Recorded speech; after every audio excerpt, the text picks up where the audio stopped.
My biggest thing about this game, it definitely starts with the point guard that we all know.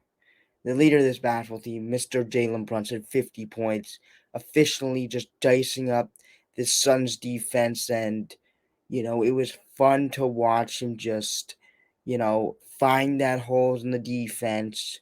Like, he was unguardable. And it didn't matter what they did. He was just getting his buckets. Um, yeah, I mean, the Knicks did force turnovers at the start of the game. They were forcing a lot of turnovers, getting on transition, and it really exposed that the Suns' defense is not good at all. I mean, they cannot stop the ball. They cannot stop point of attack.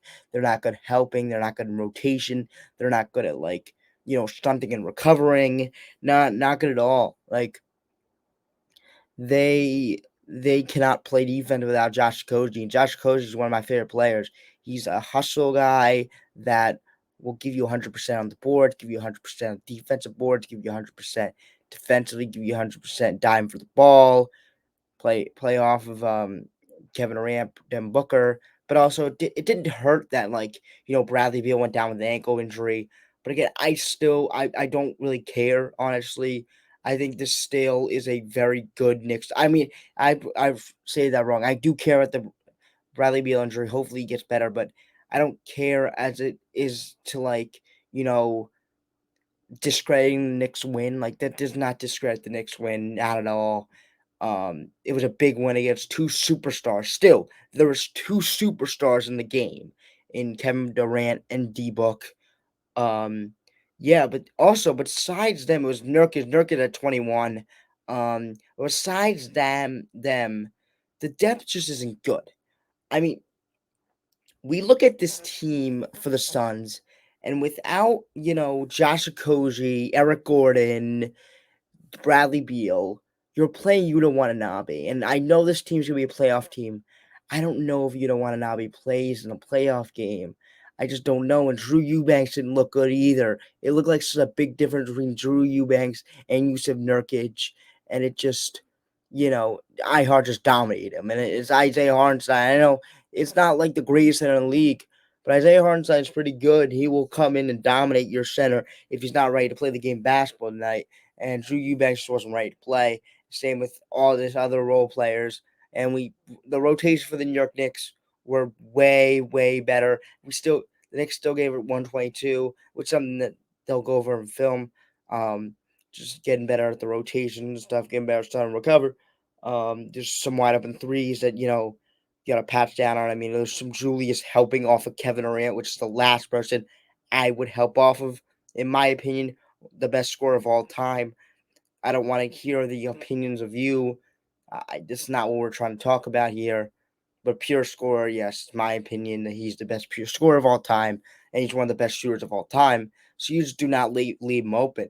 And that's just obviously, you just look at the scouting report and you read it, and I was very, very pissed because he was getting left wide open. I'm like, don't y'all read the scouting report? Like, sometimes I just don't think people read the scouting report, and it just is so obvious in the game.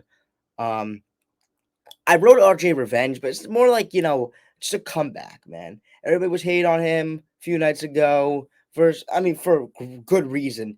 Played an awful game in Utah. So did the rest of the team. Really fed off of the rest of the team. And as a third option, I mean, he looked well. I mean, he looked like he got the ball enough. He looked like he was going downhill. He looked like he was less just forcing up threes. It felt like more of an RJ Barrett type game, and that was big. Um, uh, yeah, as we said, Julius' defense sometimes weren't good, but again, he helped off. He helped. iHeart's passing is amazing. He brings this different um ability to this basketball team of just him being able to just swing the ball, give him the ball in the block or in the middle of this of the Suns or of the paint. And just let everybody cut. Josh Hart had a good cut. Don DiVincenzo has good cuts. Like, Quentin Grimes cuts. Like, if you can cut, iHeart will find you. And then some centers cannot do that. Like, I know we're getting this age where, yeah, a lot of centers, past centers. You look at Şengün, you look at Jokic, you look at even Nurkic, you look at iHeart. Like those, we're getting a little bit of a centers who can now pass. But again, Joel Embiid, we're getting those centers who can pass, but it's still a rare skill. I feel like it's still a rare skill for you to give the ball in the middle and then just be able to just cut and know that you can get found by your center easily. And it's just a great vision by him throughout the game. And I said the Suns lack depth. Grimes and quickly chemistry off the bench. I think we all saw it. They're two guys who will work very well together. Um, Off each other. It's not like Grimes just shot spot up threes. It looked like he was definitely going downhill. Yes, again, he'll hit the three. He'll hit a ridiculous three because he's very good at shooting threes off the catch. But also, he's very good downhill. Um, uh, this season doesn't start till Taj Gibson suits up. That's one of my things about this. Taj Gibson, professional. I could go on about how he's a professional, how he's just there to help. He helped Mitchell Robinson out. He helped a lot of people. He helped Quickly out, even though he's a center. Quickly's a point guard. It's professionalism. Um, but man, he's just great to have around. He's very selfless. Um, just went on Twitter after the game, was congratulating the team. He doesn't care what he's doing. He doesn't care if he's playing or not. He just will get whenever he gets the call, he'll get the call and he'll play tough. I mean, he's older now, but like he'll still play you tough if you give him like 5 minutes. He totally understood his role. He always understood his role. With the Knicks at his later end of the career, where it's just okay. I'll give you 5-10 minutes a game because I'm older and I understand that. Like he understands that.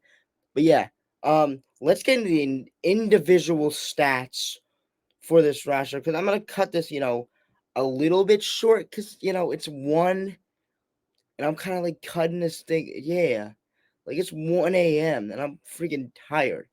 Um. So RJ Barrett at 21. Just I talked about him going downhill. Just nice. Julius Randle. I don't think a lot of players in the NBA can stop him. They're either too small or too big, and they can't really stay in front. It's just that thing where like you're either too big and you just can't stay in front, or you're too small and they just post you up. Um, Jericho Sims. I think he didn't play that well, but like again, just there. I mean, he wasn't that bad of he wasn't that much of a negative. Josh Hart, 6 points off the bench. He was so if y'all want to hate on Josh Hart, he was a plus 34. So yeah, take that for facts. Isaiah Hartenstein talked about him 7 and 8. Won't show up on that stat. Won't show up on the stat sheet, but it felt like he had like a 30-point game. Like his impact was like he had a 30-point game. And that's big. Quickly 10, Grimes 9. Those big shots. Those 19 points each from Quickly and Grimes were just big for the Knicks. Let's go over the Phoenix side. Grayson Allen had 13. Durant at 29. I mean, Durant, when he raised up, it's such a glitch. Just cannot block him. There's no way. Nurkic I feel like he was bullying the lack of center. For the Knicks. I mean, it was just like, Nurkic was just a tier higher than any of the Knicks players. Devin Booker, 28 points. Just, I mean, 9 assists. And the rest of the team, look, we got Nazir Little, 5 points. Jordan Goodwin, 3 points. Yuta Watanabe, 0 points. Drew Eubanks, 8 points. Katie Bates-Diop, 4 points. Shetty Chemezi Metu, 3 points. And then, Bol had a little pull-up at the end of the game and in garbage time. But besides Bol and what I read out, we're actually playing like actual minutes for this basketball team. And if you want to contend, I just don't see your bench being like that. And just the production, of course, but it's the names. I mean, it's the names and just who's out there. But also the production wasn't there, and we all know that. We can all see that by watching the game, but also just who they have. Um, yeah. Let me look at, let's focus on the Los Angeles Lakers who the Knicks are gonna play in next game. They are a big team that I'm really like, that could give the Knicks some problems without Mitchell Robinson. I'm actually I'm really intrigued to see how the Knicks take on this type of team that's big. 17th in points per game, 11th in rebounds per game, 8th in assists, 12th in offensive points per game. This team's just bigger than you. I feel like when they win, they're bigger than you, and when they lock it on defense, they're just so good. And they have shooters in Tony and Prince. They have shooters in Austin Reeves off the bench. You also have to keep him intact. AD, you gotta hit three ball tonight. Tomorrow, you gotta hit the three ball, because if you don't hit the three ball, you cannot rely on driving an AD, because AD is the best defender in the league right now. At this moment, I know Rudy Gobert. Okay, I love Rudy Gobert. I love him, but right now I think AD, they funnel their defense to AD. Um, and the Knicks just need to hit shots like they did last night. Hopefully, back to back means it's easier to keep with the 3-point shooting. But again, it could just be tired legs. If it's tired legs, then the Knicks are getting blown out today. I mean, the Knicks are getting blown out. This Lakers team is nothing to mess with. I know they just lost to Spurs, which is a bad look. And I mean, LeBron's LeBron. You just got to load up back on transition defense. Some plays in this game where there was no transition defense whatsoever, and that just can't happen. That just can't happen. You got to get back and you got to load up on LeBron, and that's one of those things that you have to do. Yeah, my favorite matchup for this game. It's a West Coast game. I can't really stay up to give y'all that much of a real post game show. My favorite matchup is gonna have to be. Let me. You know it. You know what? It's how will the Knicks guard KD? No, not KD. How will the Knicks guard AD? Because that's my favorite narrative of this game. Because if the Knicks can guard AD, Um, it's gonna be a LeBron show and a LeBron Austin Reeves show. I'll take my bet on that. I'll take my bet winning that game. Um, but 80 is that big X factor in this game that we need to shut down. The Knicks need to shut down to win this basketball game. And I have trust. I mean, look, even if AD, LeBron, and Austin Reeves go off, still you need to limit Cam Reddish, Taurean Prince, um I feel like we have Jackson Hayes. Um, you still Christian Wood. Like those guys, you need to limit. Like if they have 20, like one of those have 20. Like Christian Wood has 20, we're done. The Knicks are done. Like that's just my thing here. And if you can have Austin Reeves, LeBron, and AD go off, that's fine.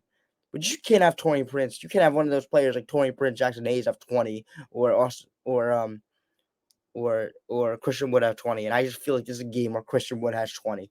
I just feel in my bones. I don't know. I don't know why this is bad. But look, the Knicks stole a game from a team that's very good.